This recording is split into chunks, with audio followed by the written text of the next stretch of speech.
একটা মুক্তিযোদ্ধার সার্টিফিকেট অর্জন কইরা উনি এই শিমুল চেয়ারম্যানের সাথে যুক্ত হয়ে ওরা সবাই মিল্লা এবং কি শরীফ সভাপতি আমাদের গ্রামের এই ওরা মিল্লা সবাই মিল্লা ওরা এইভাবে ভাষণ দিছে এবং কি আসিফ ইকবালের নামও বেছে যে উপদেষ্টা থেকে নাকি ওরা নাকি মামলাটা নাকি হালকা করে ফেলবো। ওরা এইভাবে বলছে যে ওদেরকে নির্বংশ করে ফেলবি, যদি 20টা মামলাও খাস তাও আমরা ওই উপদেষ্টা থেকে তোদেরকে বাঁচাই আনবো, মামলা হালকা করে ফেলবো বলে এই উপদেষ্টা থেকে নাকি ওরা নাকি মামলা হালকা করে ফেলবো। উপদেষ্টার নাম বেছে এবং কি নির্মমভাবে যে ওরা যেভাবে যে হত্যা করছে, কি নির্মমভাবে হত্যা করছে আমি তো ভাবলেই অবাক লাগে যে ওরা কিভাবে পারলো যে একটা মানুষের চোখ তুলে ফেলতে গাইয়া মুখের মধ্যে মাথার মধ্যে এইভাবে কুবাইয়া এভাবে মজক এক সাইডে করে ফেলছে। আমার ভাই বোনের মুখ মাংসগুলো একখানে করে ফেলছে। আমার বোনের এরকম অবস্থা করছে, ওদের টার্গেট শুধু মাথার মধ্যে।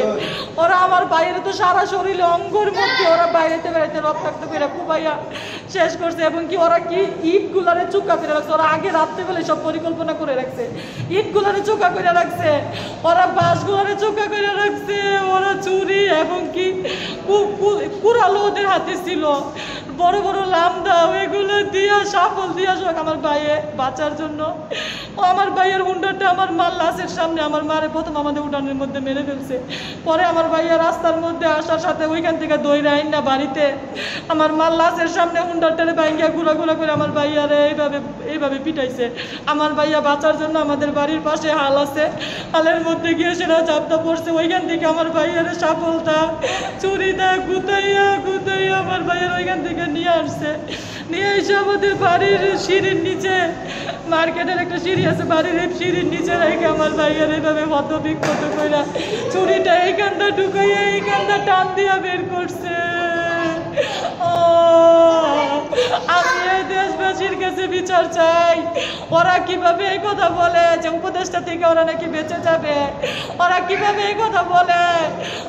ওরা উপদেষ্টার নাম বিক্রি করে এইটার জুড়ে নাকি উনি নাকি মুক্তি পেয়ে যাবে এবং কি সবাইকে নাকি মুক্তি করে দিবে।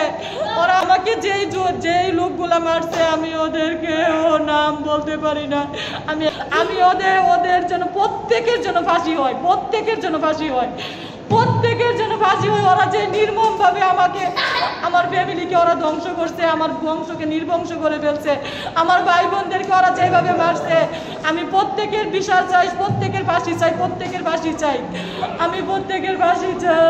বলতে পারি না, ওরা শুধু এক কথাই বলছে লাশ পড়বে 5টা, লাশ কেন 4টা, রুবি 3 মেয়ে, 1 ছেলে আর রুবি। তোর তো 2টা মেয়েকে মারছে, রুবিকে মারছে, রুবির ছেলেকে মারছে, রুবি তো আরেকটা মেয়ে আছে, ওর আরেকটা মেয়ে কই? ওর আরেকটা মেয়ে তো ছোট একটা মাসুম বাচ্চা আছে।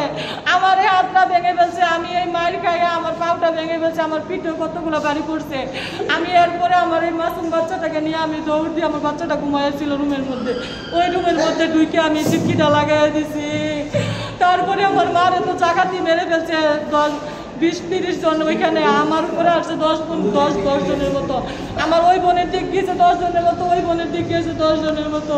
আমরা 3 বোন 3 জায়গায় গিয়ে পালাইছি।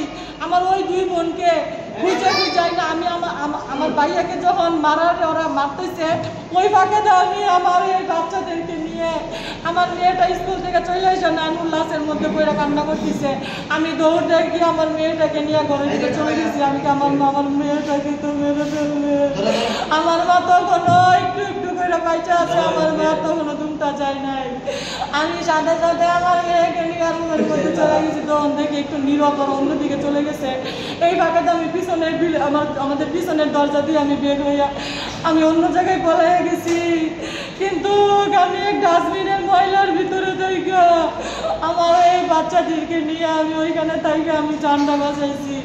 সকাল 9টা বাজে ঢুইকা রাতের 11টা পর্যন্ত আমি এই পোকামাকড়ের কামড় গেছি। আমার বাচ্চাটা 1 ফোঁটা পানির জন্য হাহাকার করে কান্না করছে। আমার বাচ্চাটাকে আমি 1 ফোঁটা পানি দিতে পারি নাই।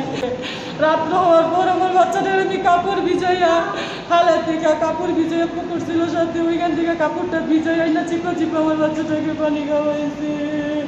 নিরাপদ নাই, আমাকে ওরা হুমকি দেয়। আমাকে কালকে কোর্টের মধ্যে আমাকে নাজিমুদ্দিন বাবুল আমাকে বলছে সাংবাদিকের সামনেও বলছে, পুলিশের সামনেও বলছে, তোরে যদি পাইতাম তাহলে তোর পুলিশ যাওয়ার 1 সেকেন্ড আগেও যদি তোরে পাইতাম তোরে টুকরা টুকরা করে তোকে কাটতাম।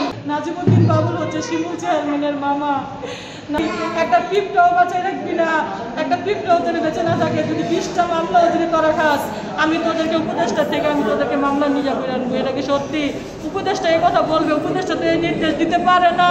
মানে নাজিমুদ্দিন বাবু বলছে যে হ্যাঁ ডিক্লার দিছে, হ্যাঁ শিমুলের কথা বলছে, হ্যাঁ বলছে, উপদেষ্টা তো এই কথা বলতে পারে না। উনিও তার সাথে জড়িত। তখন এই কথা বলার পর এই সাথে সাথে আমার বোন ফোন দিছে, তোমরা কই গেছো, আর আবার একটা ভাইয়া মারতেছে।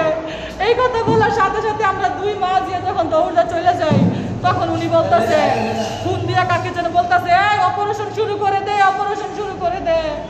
সাথে সাথে উনি বলে অপারেশন শুরু হয়ে গেছে, অপারেশন শুরু হয়ে গেছে। কেউ ফোন উঠাবে না, কেউ ফোন উঠাবে না, অপারেশন শুরু হয়ে গেছে।